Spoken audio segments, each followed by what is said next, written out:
Pension आसे सेटा आसी पड़ला तापर मु पर्सनली तंको इंटरेस्ट करी फोन फान करी तंगर से पैसा को मु करे देली।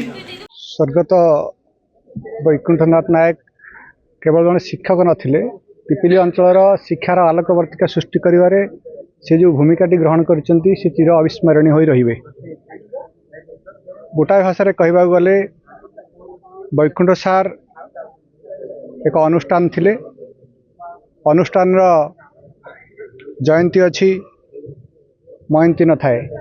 एइथमे एई कथाटी कहा जाउची जे से जेतेबेले पारिपार्श्विक परिस्थिति एवं पिपिली अंचल जो प्रतिकूल परिस्थिति दे शिक्षानुष्ठान चलाउथिले एवं केवल शिक्षानुष्ठान चलाउ नथिले नूतन शिक्षानुष्ठान तैयारी करथिले। नूतन पिपिली अंचल शिक्षा और शिक्षार विकास क्षेत्र में उल्लेखनीय अवदान से पिपिली अंचल शिक्षा क्षेत्र में पितामह भीष्म होइकि अविस्मरण हो रहिबे।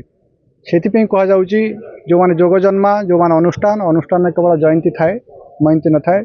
आसंता वर्ष ठारू यह शोक सभा हेनी जयंती सभा हम तेणु समस्ते तांकर उल्लेखनीय अवदान पे एवं तांको चिर अविस्मरण कर रखिबे। व्यक्तिगत जीवन वैकुंठ सार तांकर जीवन को मो भाषण प्रसंग तीन भाग विभक्त करी। शैक्षिक वातावरण एवं व्यक्तिगत जीवन रे से अत्यंत निष्कपट सरल एवं अत्यंत मिष्टभाषी थिले।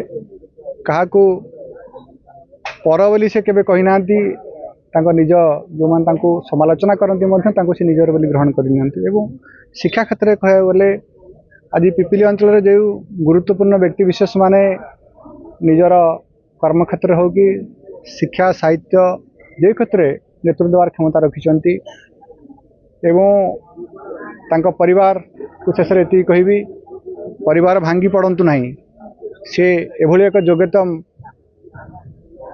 पितार संतान जो माने कि जी की पिपिली अंचल को शिक्षार आलोकवर्तिका देइचंती सेतिपई तांकर आत्मा परमात्मा लीन हो एतिक ही मोर निवेदन।